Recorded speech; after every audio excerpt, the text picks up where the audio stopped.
effort matters. You know what I'm saying? And if you try your very best, and I know I can feel that you're trying, I can see it. And I think I'm pretty intuitive in that sense, especially when it's your own kid. You get to recognize their behavioral patterns, so you know when they're trying, they really are trying.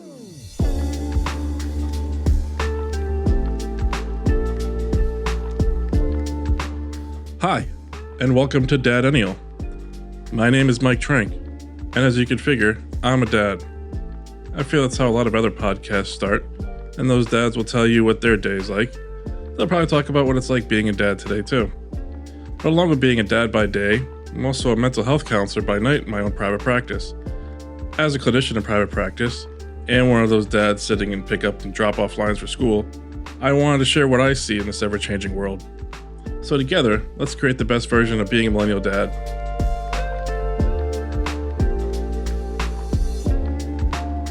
Hello everyone, and welcome to DADennial. This is episode 2. This episode, I'm going to be bringing in a friend of mine from college. I want to introduce my friend Caesar Fernandez.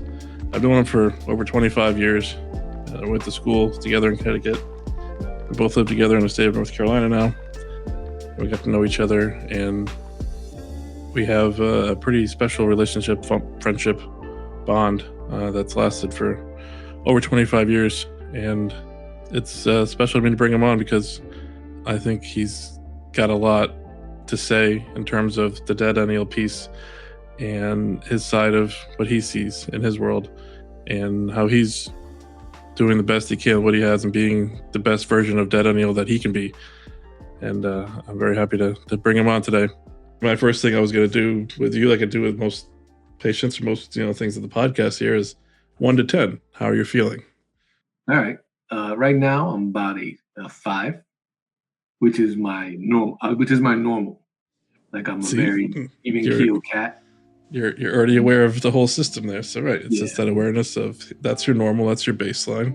So knowing when you're a little bit higher, how to get down. It's very hard for me to go highs and lows. Yeah. Just because. But that's okay. Yeah, I think there's been a lot of over time, there's a lot of really happy moments and really, really, really sad moments. And now it's more like I try not to get sucked in either way. So I'm just kind of an even keel cat. But it's important to, like what you're saying, so the reason, in my mind and how I use it and format it is, so you're a 5. So it helps you then knowing of, when it feels then of when you're not a 5, when you're a 7 or 8. And you kind of know of I'm aware, I need to get back to a 5 because that's my baseline. Right. And that's what kind of helps reduce those thoughts in the mind of, racing thoughts or just frustration of, all right, I know I'm above, I need to get back down. It's that thing of when you don't know where you are, I just feel out of whack, I just feel stress and you can't articulate, you can't put a number to it, you can't put a feeling to it. And also on the other side flip side of knowing that the happy side, right? You know what a 1, a 2, or 3 feels like. Yeah. So knowing of that awareness of where you are on the other side. Yeah. It's important, those things. I feel a lot more, mellow. Just more of riding the waves of knowing of here's where I am and things will go up, things will go down. That's day to day, but as we keep moving on. And nothing ever takes me. I don't think I ever feel the wave. It's pushing and stuff, and I don't fight against it. And one of those things, I rarely get excited. I'm not much for surprises. Just because, again, I'm an even keel kind of guy. It's hard for me to go past that. I have little emotions and stuff. When you gave me that Barry Sanders card, I was really excited. But that excitement lasts 15 seconds, and I gave you a hug, and that was the end of that, and I move on with my life. But those 15 seconds you play in my mind, one of those little comic book things you could flip through and keep doing it for 3 hours as a kid. Yeah, I guess you can. Yeah, that's where my mind is. It's always somewhere between the 7 to 12-year-old range. Yeah, that's a nice place. I wish I was there. With that being said, of all this stuff about emotions and being 7 to 12, I was in the process of doing my Let It Out now. So I'll share of, I feel like lion is almost misconstrued of it's a silliness, and that's the whole thing. It's supposed to be silly. let it out now as a funny acronym. The whole line thing is a funny thing, not taking it so seriously, but you remember because it is silly and stupid, and that's the whole point of it. And sometimes it's serious, sometimes it's not, sometimes it's, for me today, of more than usual, but I think a DADennial kind of day of what you do too, of taking a kid to school, and then with us having a new house, of people in and out, like doing stuff in the house, trying to get it painted, and screens and windows and everything else going on all at once. Yeah. And by the time I get my kids in the afternoon, and then my oldest son had started a golf lesson today, and as I share anything about my family, of sometimes he has a little trouble with sensory after school, and he was excited about it, but he was just having difficulty like keeping composure and not wanting me to be away from him at the lessons. So it was really tough of trying to work through that. And then the last funny part is, now it's almost 6 o'clock, and thinking in my mind of the podcast here, thinking of our meeting here, I'm like, all right, I pulled over before. I'm like, all right, we'll go to Chick-fil-A. I'm going to be smart. I'm going to order online. And so I just go through, just, scan it there, and the mobile, just go past all the dum-dums, just, waiting for the person to put in their order. Like, finally, 44, I'm finally going to use this. I've never used it before. I finally used it. Go all the way through. And they're like, we don't have your order. Let me see the mobile app. Probably there's 2 Chick-fil-A's in Wake Forest, I found out today. There's not just the one. But thankfully, shout out to Chick-fil-A that they were nice enough that they're like, no, it's okay. You don't have to drive to the other side of town. We'll make it for you here and give it to you. Chick-fil-A's like that. Yeah, which is great. And also shows me of like, you're 44. Stay in your lane, the right one. Just wait to order. Don't just type in Wake Forest and the address and think of like, yep, look at me. Yeah. I was all excited too because I had my scan ready for about 5 minutes, 3 lights. I was like, I got it. I'm ready. I know exactly where it's going to be. And like the whole game plan set up of like how I'm going to get around everyone. Yeah. So here I am. That's my letting it out. And sometimes it's silly, sometimes it's serious, and it's a little bit of everything in between. And that's just honestly how I felt coming into right now.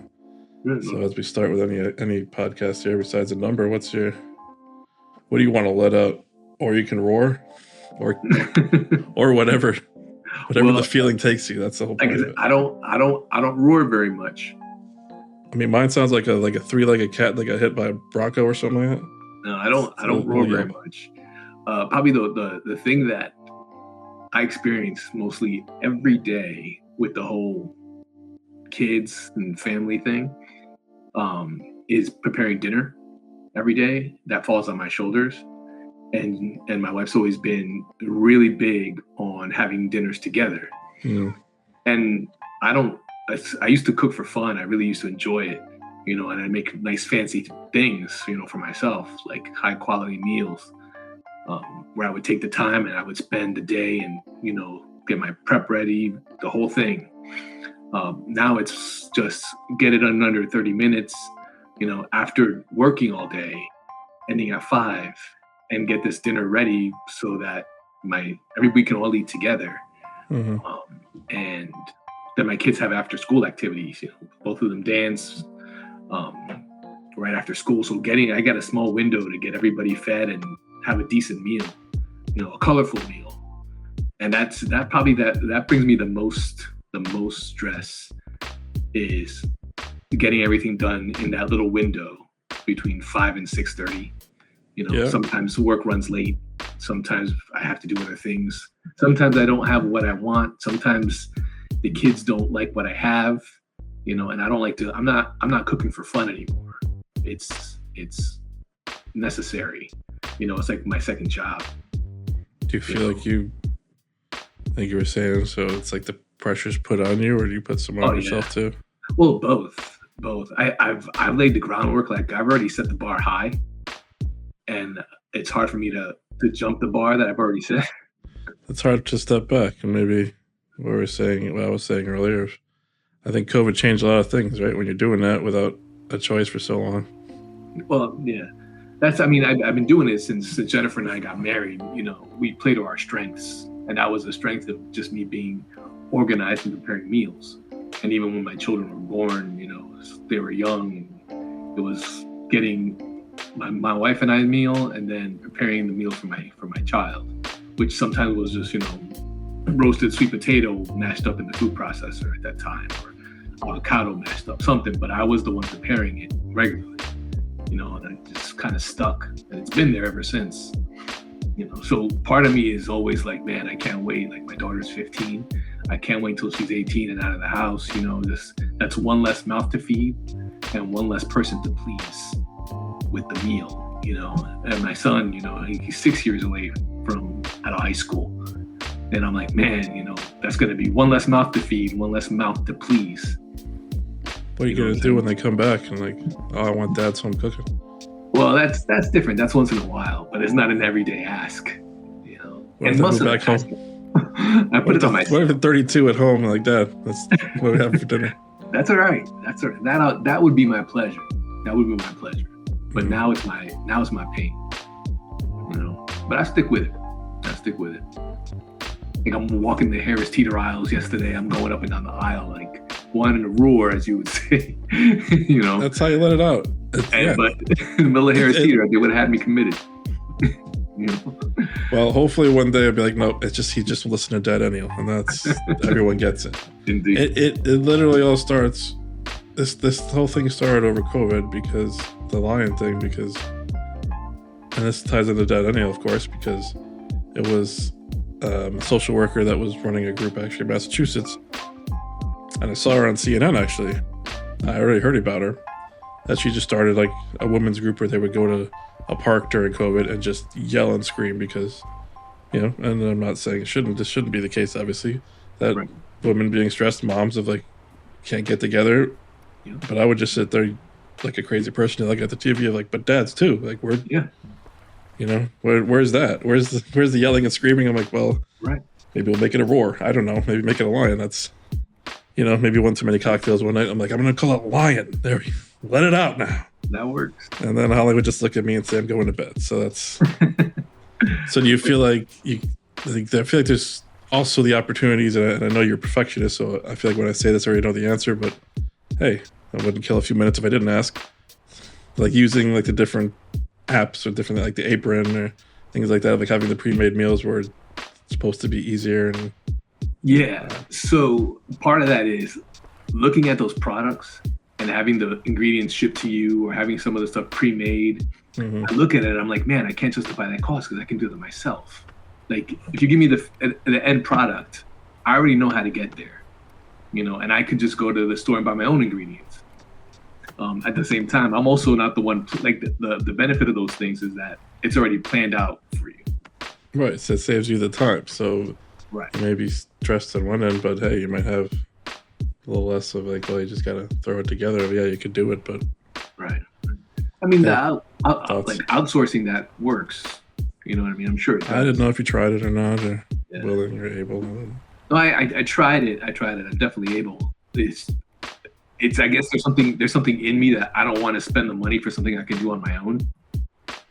I guess Mm-hmm. Maybe I'm not taking that value into consideration. Maybe I'm too much worried about the cost instead of what it's worth.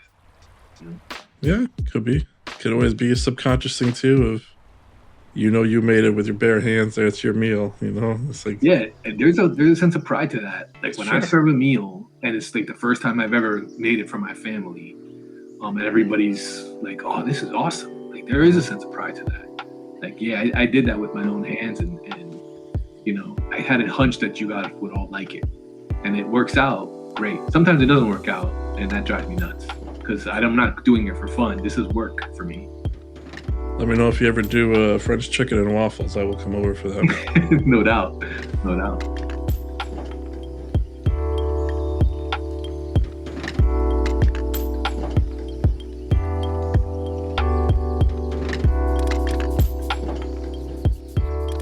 So to give a little background of my friend here, Caesar, that I think you mentioned earlier that we did live together for a little bit in our early formative years. So I feel like you're 18, 19 years old when you're like, all right, this is something new, but I don't know what yet. Yeah. Time of life. Yeah. And it's I always think it's a special thing that you and a few other people that I've known for that long that still keep in touch with and honestly still want to talk to. That's part B of it. Yeah.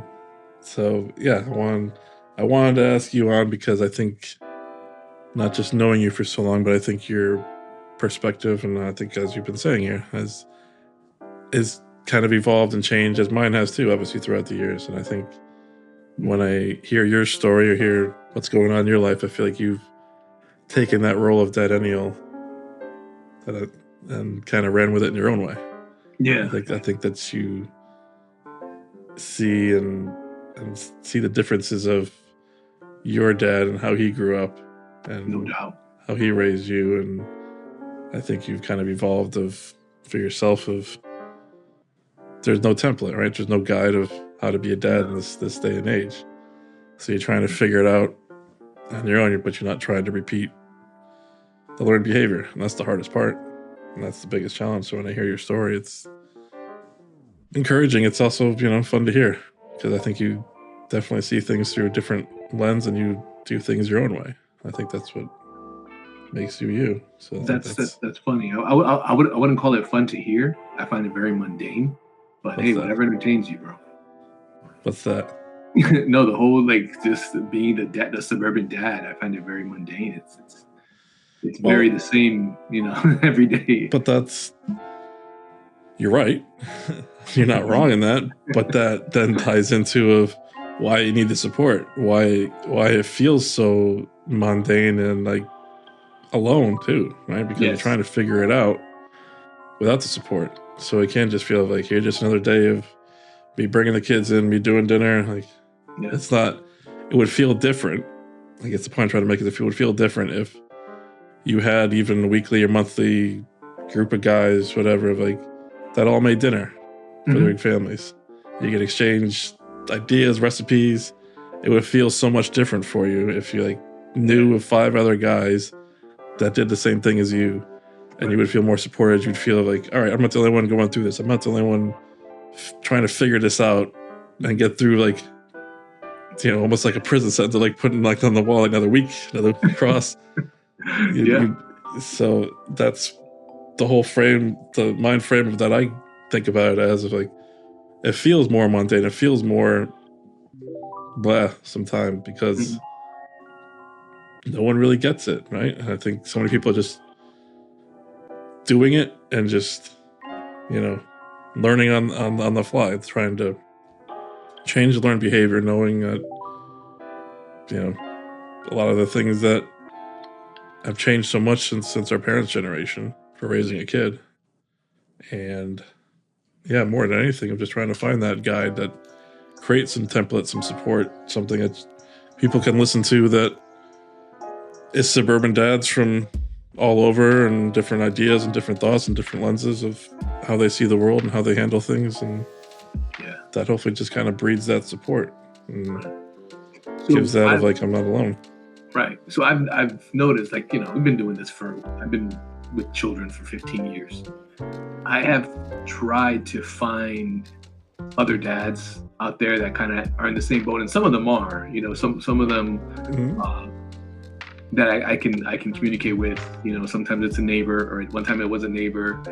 The last 10 years, there's been in my daughter's dance school, they have a dad's dance that happens at the middle of the recital, and for about 6 weeks, all these dads of the girls that are there, we get together on a Sunday and we rehearse this dance number that's going to be at the recital. We're going to do it 3 times, and it's 2.5 hours rehearsal.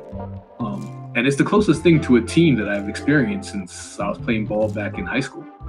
To have that team environment and to have guys, joking around they're in the locker room, 30, 40, 50-year-old men, just hanging out and having that kind of experience. So I've intentionally looked for that because I've experienced how difficult it is and how lonely it can be to be, a dad that doesn't get a whole lot of support. And I don't know if there's a male stigma to that. We're not having Julia Child's parties, and trying to figure out how to make French cuisine. Those Tupperware parties? Oh, we're not doing that. Listen, we're gonna package French duck and waffles, man. Hey, I'm telling you, it's dope. It's delicious. But I remember my mother, she'd have my friends over. My best friend growing up, my friend Joe, who you met when we were in school, he was my buddy since kindergarten, because my mother met his mother and they would hang out, and we had the 5 kids. There was me, my sister, and him and his 2 sisters. We would be together all the time. Yeah. And it was that support system. She had another mom there that she trusted. And sometimes my mother needed a release, and she'd just dump us off at their house, or they would be dumped off at our house, and for a while, the moms had that freedom, where they would just leave us together somewhere, go play, and they would have a cup of coffee, That's exactly it, though. But that's when I say of the learned behavior and the norms. So that's what women in general have as like the norm and what's learned behavior. Then even what you're describing of like the 6 weeks with dads, of you realize how good that feels and how much you want to keep that going, but you just don't know how. Right? You don't have that tools and templates. It's only 6 weeks, but because like I've tried to join other communities. Like I was part of the Carolina Voices. It's a local choir here in Charlotte, and just to do something different. You know what I'm saying? You audition, you get in, and you're part of a group. And like I said, it's that feeling of being part of a team, even if it's not something specifically for the children, but that part that feels that need to be part of a group kind of temporarily gets fulfilled.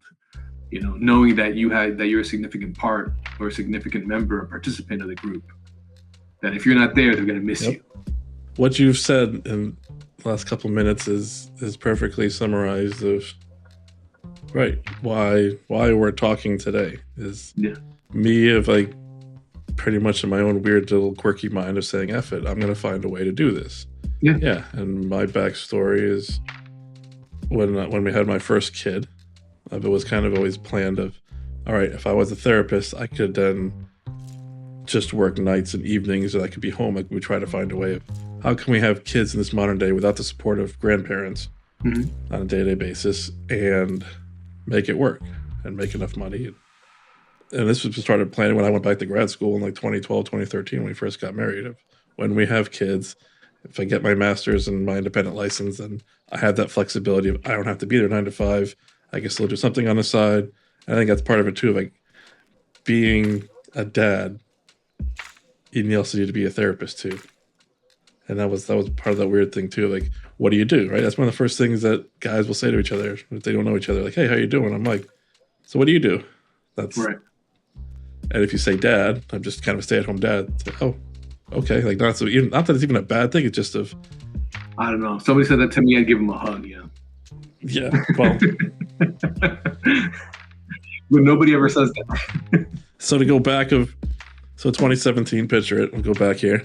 So yeah, how the whole thing started is I didn't realize, and what I learned, I took a hard lesson. I think other people that I've talked to have similar experiences in their own way of what like a male postpartum looks like. Because when Holly went back to work, if I'm home alone with a kid all day, I stopped working altogether to take care of him, because I think she started a new job too, my wife.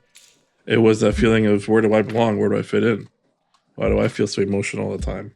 I didn't know that was really a thing until I've researched and seen more and more that this is actually a thing. And I knew my wife was part of a mom's club in town, and she would do things with them and the kid.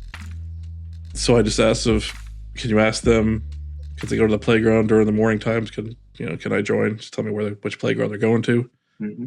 No, they wouldn't do it. They didn't want a guy around. Yep. And I was like, wait a minute. This is where it started dawning on me. And I think this was when you started seeing more of going back to like the Me Too movement, when it really was picking up pace of we're weeding out the old garbage and what is being a bad male, being a bad guy to women, to people. And I think our generation, we already kind of understood of like from our dad's generation of, yeah, this is bad behavior. And now we're kind of weeding that out. And now I've always felt since then of, well, we're stuck. Like we now know what the norm is of this is what a bad guy is at work and how you should act and how you should behave, which was long overdue.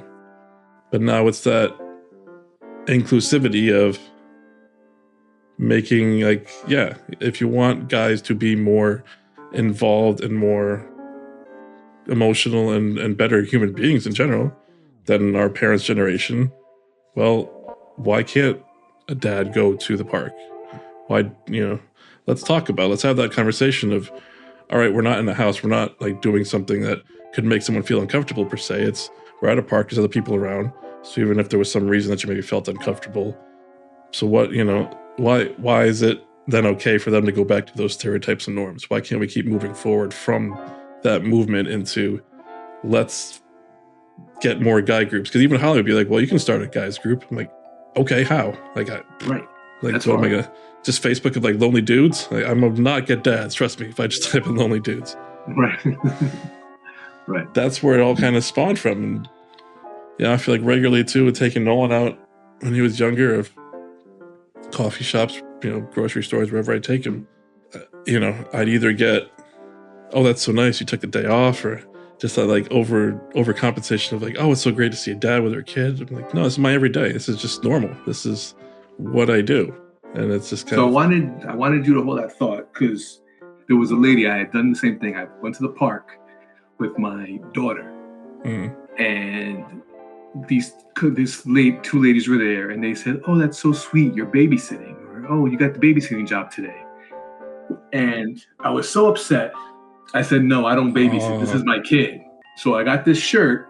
I love it. That says, Dads don't babysit. It's called parenting. Is that copyrighted in the bottom? I think it is. I like it. We can add that. It's from the National At-Home Dad Network. Oh. So I'm gonna send one of these shirts to you. Well, we'll give them a plug. Take a picture of the shirt, please, and send it to me. So I put it on my Facebook and LinkedIn, so people can go to their site and definitely get that shirt too. Yes. And obviously, there's DADennial merch too that should be out soon. But fantastic. But I wanted to share that with you because I got that a lot, and it really upset me. I hear that a lot. Yeah, it does, because it frustrates. Because I'm like, wait a minute, I'm trying to do.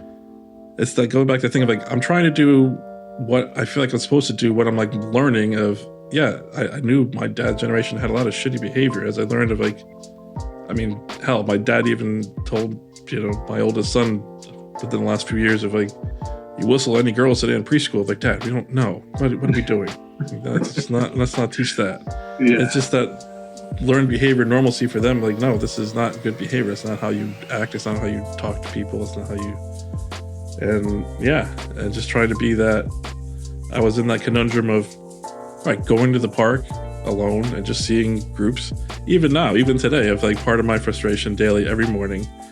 And it's definitely one of those things that I probably should let out more and do in my headspace or something, is just knowing of when I drop my second off at preschool, that's all the moms get together and they hang out. They usually have coffee. I'm never invited. I hear it. I know it. Yeah.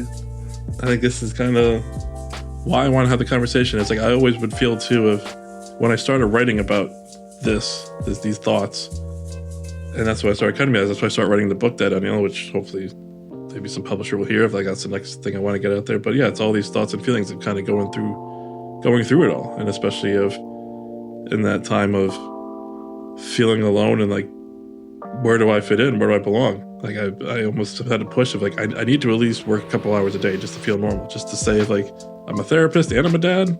So, I would somehow that make me feel more normal, which then of course I would get a question of like, well, isn't this being a dad enough? I'm like, it is, but societally it isn't. And I don't know what to do with it yet. I'm trying to figure out it's always that feeling of being alone and isolation. And I think that's what was bred and normalized of.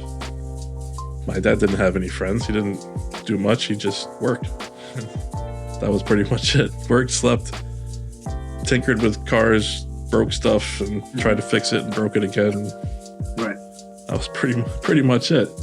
And yeah, I think just hopefully having this thing here as being something bigger, right? Like when I was asked of where do I see it, like I can envision this thing being national, right? Of like having national localized like support groups for DADennials and speaking engagements and kind of doing retreats and doing things where it might not be once a year, once every couple of months of having different retreats where guys can get away for the weekend and have therapist talk and have just kind of get away and just kind of work on your own thoughts and feelings, have that time. I think a lot of guys feel guilty of taking time of like, I need a day. I need self-care.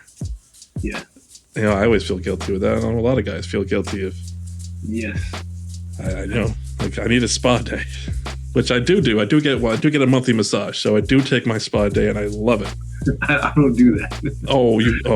I should. Yeah. I get a pedicure once a quarter. I think that's the There you go. That's your spa day. Maybe we'll do like a his and his couples thing. That sounds good to me. Oh, I'm telling you, when you're 40s, even started in my 30s, but my back, I think you remember in Orlando, would go out in my 20s. Yeah. Hasn't gotten out in 15 years. So monthly massage just works it all out. Makes you feel good. I mean, yeah, I feel like I'm 42 right now. Nice. I'll take it. As an improvement. But no, you do have a point though. Like there's for so long, I know when I was growing up, moms were they became heroes. I think in like the 80s, where being a mom, they used to call it, that's a full-time job. Yeah. And it was a homemaker. Like it became more than that, where they were actually doing a lot of, the care, the child care of the children. Sometimes it'd be taking care of other kids, from other moms that were working. But there was pride in that. And I don't think it really has transcended to male version yet. I don't think we're quite there yet where a man can be like, I'm a stay-at-home dad, and it's a full-time job, like the way moms were back when I was growing up. Mm-hmm. Yeah, I remember every year they would come up with like, what would the equivalent be for a salary for a stay-at-home mom? Right. They used to ask show that of like, I should be making $130,000. Like it's like probably 10, 15 years ago, but yeah. And I think of just that normalization of pride, as you're saying, but of just feeling like that network, that support can change that mundane, can change that feeling of I'm a stay-at-home mom and here we go again. I got to make dinner. I got to take care of the kids. Got to get their lunches. It made it more bearable, right? Because you had everyone else of like, oh, my 3 kids. Oh, my 2 kids. So it makes it of like, all right, I'm not alone. Everyone's suffering the same shit that I am. And that's what makes that mundane just feel a little bit better. Because the day-to-day is pretty mundane. Right. And it doesn't help. I mean, also living in the suburbs, we're already so siloed in a way where we've come to a point where we have internet. We live in our separate homes where you really don't have to leave the house anymore. So building especially a community, since COVID. Yeah. And we got really used to it during COVID. Right. We learned new behaviors. That's why it's always so hard. It's always funny for me when they say of like back to work and hybrid models trying to get people back. Like, no. You've established a new learned behavior. Right. You just can't undo that, people. Like these, it's our dad's generation there. The 70, 80-year-olds holding out of like, we need people back 5 days a week. I'm like, no, you don't, ding, ding. We all got... No, you really don't. As long as, for people that aren't in retail or certain jobs where you have to be there, obviously, right, most jobs with high-speed internet can function. You don't need that anymore. So, and we're creating our own isolation. And I think that level of isolation is taking us away from the opportunity to build that kind of dad community that you're talking about, or something that you strive for. So I understand what you're saying, but I've actually tried to see it from the lens of having the virtual option that has opened more doors. It's more open, but it hasn't been kind of incorporated of like, here it is, right? Like we wouldn't be able to do this. So I'd be able to have sessions. I wouldn't, we didn't have high-speed internet now. Right. So I think the opportunities are there of like, you can be more incorporating and inclusive. Now it's just kind of that post-COVID drag of how do I keep it going, or, just trying to find new ways of, it doesn't have to be face-to-face. This is like a new normal of this. Yeah. This feels more normal than it would 4 years ago. No doubt. This is, and I think we're forgetting too. I think we also have, because we're in this Xennial stage. I don't know if you've ever seen this, of like 1975 to 1980 is the Xennial. It's like we're the last little 5 years there. And I'm sure you remember this too, of that we grew up all the way through high school in the older way of no computers really, like no internet. Everything was like still no one Dewey Decimal System, going to the library, do research, the whole nine, learning cursive. And then freshman year in college, it went from, desktops to laptops, having to go to the computer lab to everyone having a laptop by our senior year. Yeah. And just everything kind of changing so rapidly in 4 or 5 years that we were that last little 5 years there, like we saw our childhood life in the old way, and we easy to adapt because we were still so young. So we the only ones that can really see of how it is as a child in the old way and kind of see as an adult and understand that both sides. It's a different perspective.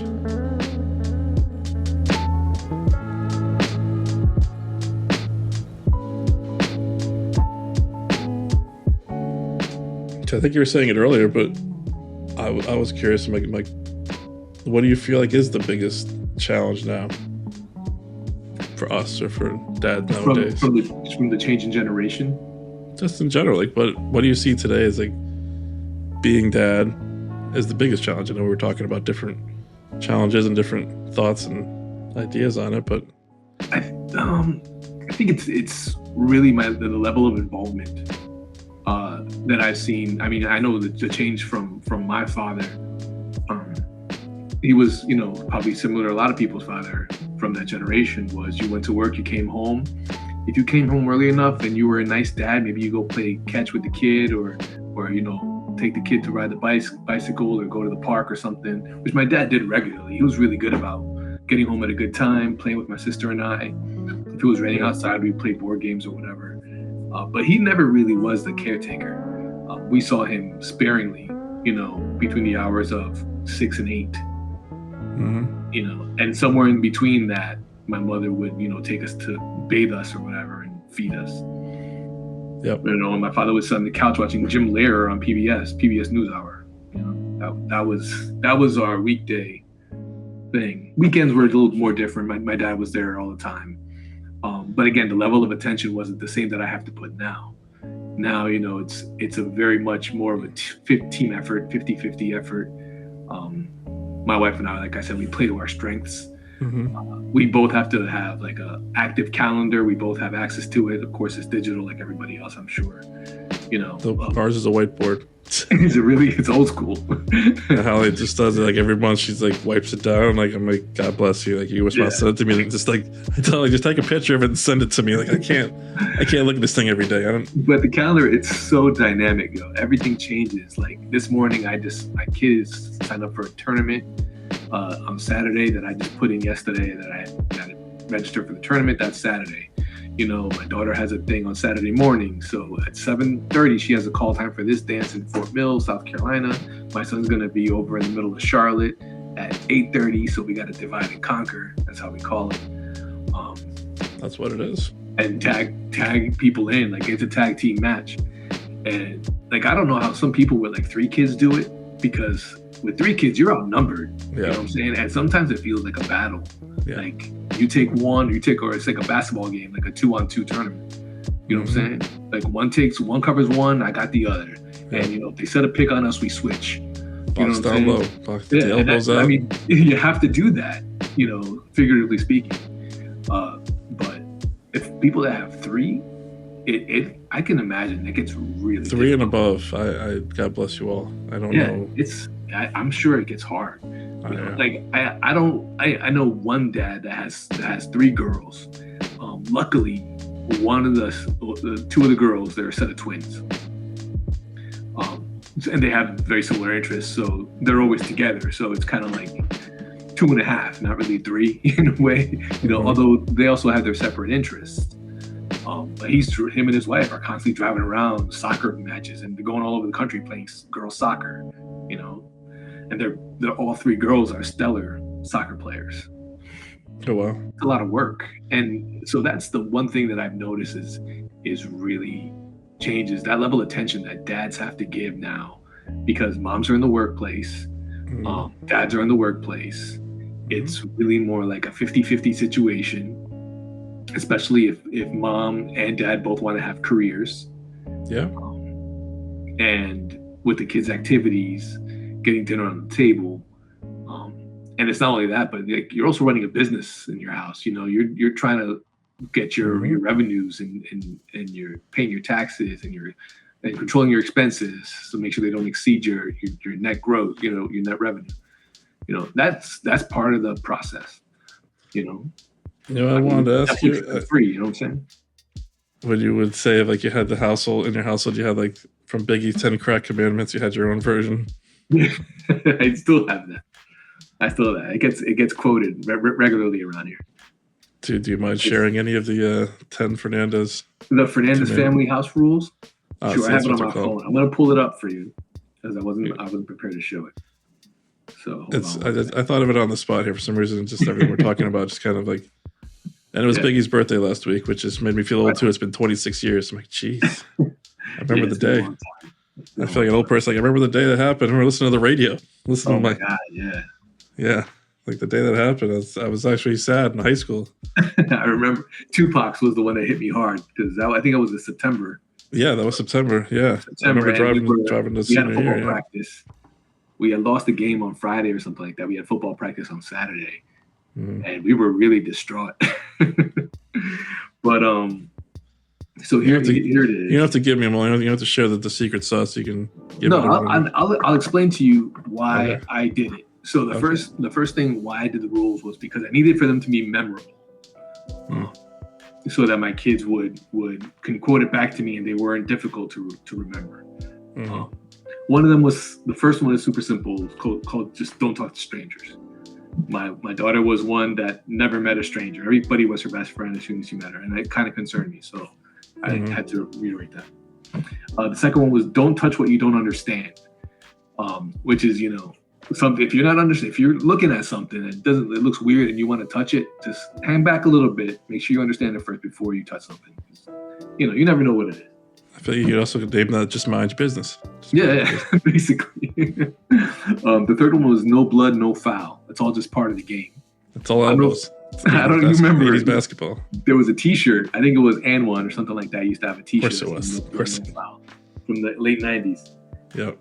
So, and kids all tattletale and crying about nonsense. If nobody's bleeding, I don't want to hear it.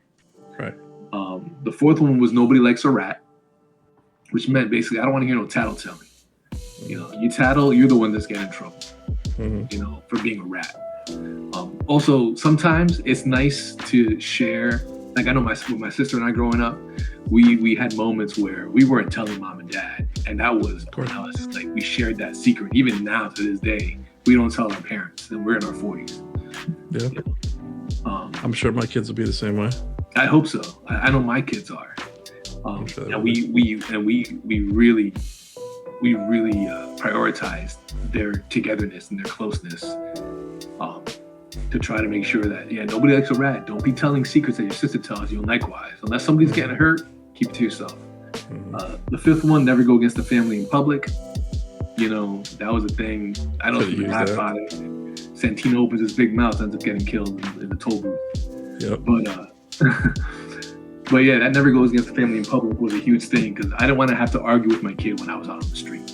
We'll take it to the house and we'll discuss it later. The first one was don't get high in your own supply. As a kid, that could be Fun Dip. That could be Cheerios at 3. Tony Montana, getting high in his own supply and messing his business up.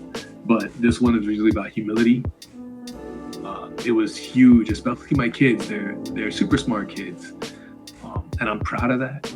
But sometimes I know children have a sense to get their ego inflated, and even parents will do it to their kids too.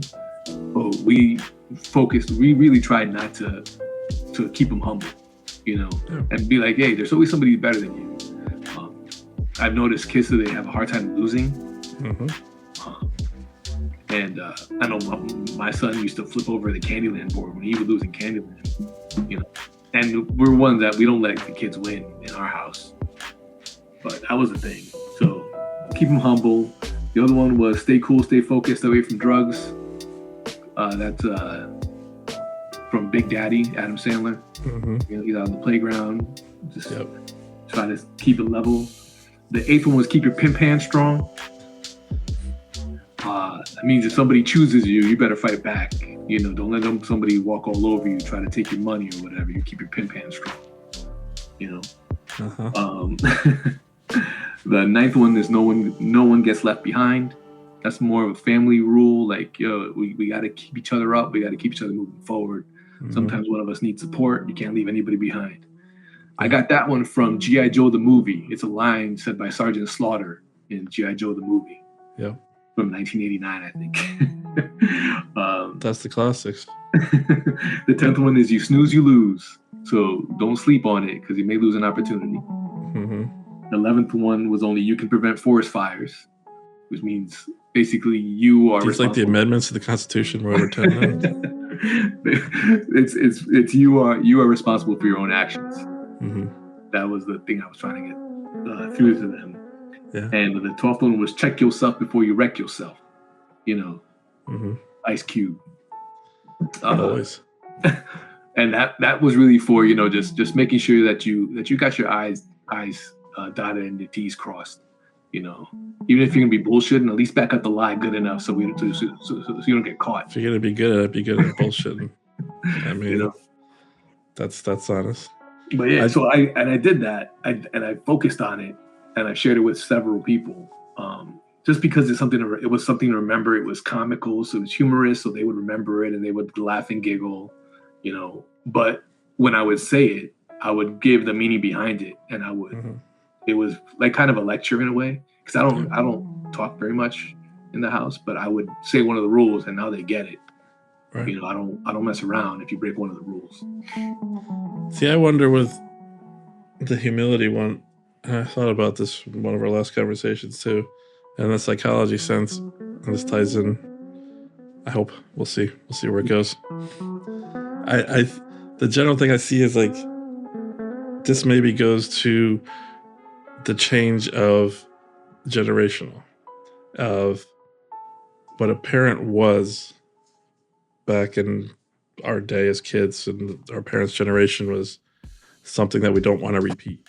Right. So when we don't have that template and guide, we resort to something that we know, and we know how to be friends.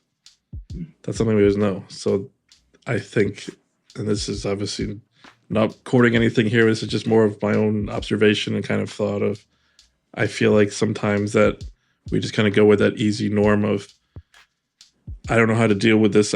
My parents would either hit me or verbally abuse or something, and I don't want to be that. I know how to be like, it's okay, Timmy. It's okay. Like, it's fine that you run on the wall. It's fine. It's you're the best. You know how to support. You know how to be a friend. I guess. No, I think there's some truth to that. Of you go with what you do know, right? You go with what's comfortable. Yeah. It's hard to be a parent because parent for many people conjures up different images, different thoughts or ideas that can't be used now. That's right. The whole thing here. So it's, and I say that too because even for myself, of the one thing I use with my kids is I'm your parent first, your friend second, right? Yeah. And there's going to be times where you're not going to like me, and that's okay. And you can say you hate me.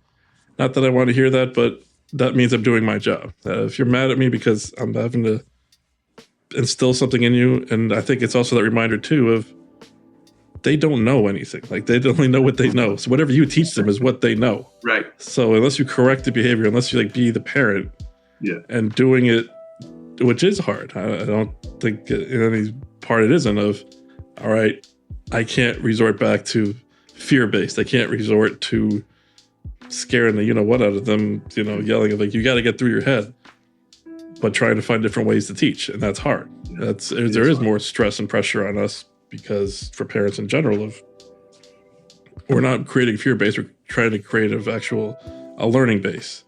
Trying to give you the tools to survive in the day that we know now. We'll see if it holds up in 20 years or not. Right. It always changes and evolves, but I think, right, that humility, that kind of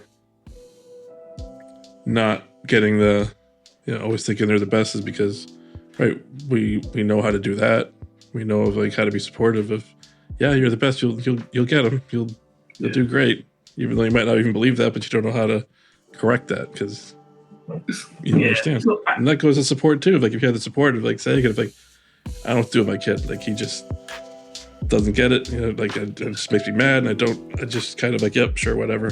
You're and just move on. I think that happens to a lot of people that don't. So one of the things that I stressed as a dad early on, and I got this from those 80s cartoons we used to watch, was effort matters. You know what I'm saying? And if you try your very best, and I know I can feel that you're trying, I can see it. Right. And I think I'm pretty intuitive in that sense, especially when it's your own kid. You get to recognize their behavioral patterns, so you know when they're trying, they really are trying. Yep. If you're paying attention as a parent. Yep. So for me, it was always effort. Yep. If you're trying your very best and you get your ass whooped, you're gonna get a hug from me. Yep. You know, no matter what. You know, that's very different. Yeah. I tell my son, like my son plays chess tournaments. He plays competitively. He plays against kids all over the country. Yep. And he loses. You know, he wins more than he loses, thankfully. Otherwise, I don't think he'd be interested if he lost as much as other players. Of course. But, you know, if he goes to a match and he has 7 matches and wins, 4, that's a win for the weekend. You won overall. You've lost. You know that the guy's better than you most of the time going in. He's a high-rated player, if you lost. And you can tell that the effort is there. There's studying that happened before he got there. He put in the work to even win those 4 games. That's a big deal. One other thing, another example I'll give you is my daughter has been taking dance lessons. She was like 2.5 years old. And she wanted to join the competition team here locally at the local school.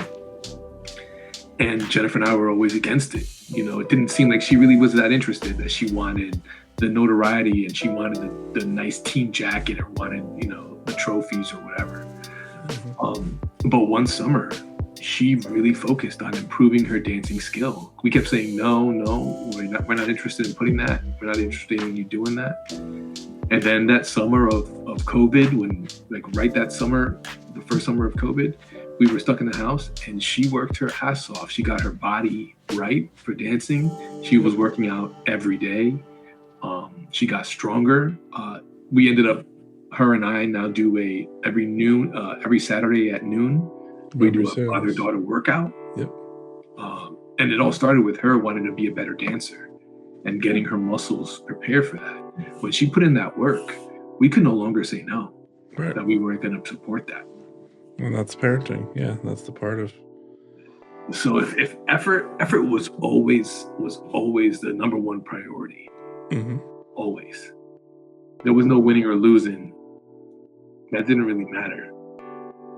That's the difference of being the parent, right? That's the hard stuff. That's different than you remember, and your daughter will remember, and you're creating that new learned behavior of going on of what she now knows as a dad when she gets into her own family, wherever she goes in life, that she now has a better understanding and a better learned behavior of what the roles of mom and dad could be like and what they were, and healthy relationships too, right? Healthy habits, No doubt. You're talking about your dad of just watching Jim Lear. I mean, my dad wouldn't watch that. He'd be home later and just watching the Nat Geo episodes on PBS. Anytime I see the elephants in the wild, I just see my dad just sitting there, just sitting there stirring his scotch or whatever he was drinking there that night. Yeah. I'm like, Dad, why are we watching that? He's like, nope, don't touch it. I'm like, all right. Guess I'm watching Elephants in the Wild. All right. Damn you, I wanted to watch Alf. Why are we watching Elephants in the Wild? Don't get me started on Alf, man. Still hurt 20-something years later, 30 years later with the ending. Got taken away. When he went up to Melmac. Oh, he got taken away. He got caught by the FBI or whatever. Yeah, the government got him, man. I thought he went back home to Melmac. He's Area 51. He's been shaved down and... Oh, man. He don't go by Alf no more. He goes by 100531. But that's funny. But I wanted to say the other thing too. I know you said about your friend first or your parent first, friend second. One thing that I noticed, and my wife and I used to laugh at people who'd call their kids buddy. Hey buddy, it was to console them. I don't think I've ever called my son or my daughter buddy, ever in their existence. I don't think I've ever been in a position to be called their friend. And I think it's because I was always, the way I grew up, it was repeated to me over and over again by my mother and father that we are not equals. Right. And there was no talking back to my parents. you get popped in the mouth or you get a belt. You know what I'm saying? My mother made it very clear, we are not equals. And I was always afraid to put that friend relationship front and center with my kids at any moment. We play around and stuff, and that's normal stuff. Yeah, you know, I'm always open, and my arms are always open if you want to talk and stuff and hang out, and we'll do that. And I try to make those friend moments, but I just never call it friendship. So if they have an interest, I'll try to take an interest in that interest. Like my son watches anime, all right, I'll watch anime, see what he's into. Or my daughter has her favorite book. You know, I want to read the book so that we can talk about it, and we can have a shared interest and have a moment. And I'll make that effort. You know, I've never called it friendship. Well, I think it's also how we define it, right? I think people define it differently. I think I say it sometimes, even for myself, as a reminder, as kind of a mantra of, right, I'm your parent first, I'm your friend second. So by that, I think friend is, to me, has different connotations of friend, as with my 3 and 6 year old, looks like watching cartoons with him and engaging. Like, we're going to like Monster Truck, we're going to Monster Jam on Sunday. They love all the trucks. They love, the one looks like a shark, one looks like a squid. They're all excited about that. Like, that's friendly to me. Like, I'm your parent. I'm taking you as your parent, but something we do as like friendly kind of thing too. Like, we'll get popcorn, we'll have fun. I also see it too of, as adults as we are, I wouldn't mind having my dad as a friend now, like more friendly than like, you know, he's not in a parent role anymore, right? When you reach a certain age of, it does shift, and you know, you're creating the parenting. So when they do have the tools to be on their own, but then I feel like, in my mind at least, it will have a smoother transition of that friendship of, we've already kind of created of, we do fun things, we've, you know, go out to different shows or do things together, that we have a base of friendship. So when we are, you know, they're adults, that it's not something like foreign and weird and different. Right. Which I feel like it would be for me, if my dad just called me, it was like, let's spend a weekend together. Like, whoa, what's going on here? Why do I have to praise my, like, that we don't have that base. It's always it was the fear-based parenting of, you know, wait till your dad gets home. Like, oh boy. Yeah. No, you heard that a lot. Wait till your dad gets home. Watch what I tell him. That was a common one. And then, and then my sister and I would go run and hide the belt before he got home. Or even like when I had like school breaks, so spring break or whatever, it was like, can you take off like half a day and just spend some time with him? Like, do bowl, I don't know, do something with him. Like, they don't have to, Dad. We're good. I'd rather not. No, but you make a good point. It's true. Like, it's the definition of it. Yeah, you're creating friendship moments. You're just you have the connotation. You have that learned behavior of, I don't know what that is, but you do know what it is. It's just different than how other people see it. Yeah, it always is to me, and I think probably to you too. For a lot of it is, it's like an etch a sketch. Like, we're just starting over. Like, everything's new, everything's different. There's very little here that I can like keep in the etch a sketch here. I'm just turning knobs and seeing where it takes me. That's pretty much indeed how I felt today.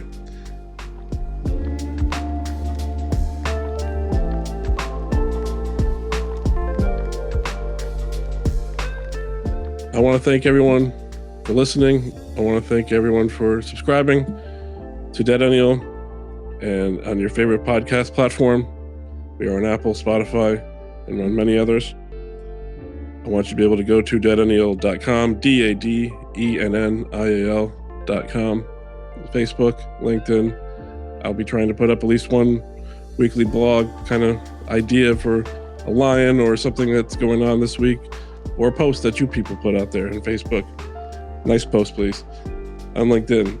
Things like that to let me know how this is helping, or things that are on your mind, or questions or thoughts that I can bring up on the show. I'd love to hear them. I'd love to know what your feedback is. I hope to be continuing more and more of these. I know DADennial can be in your neighborhood too. So let's all work together. Let's show our support. Let's show how much we are all lions and all ones as DADennials today. Thank you.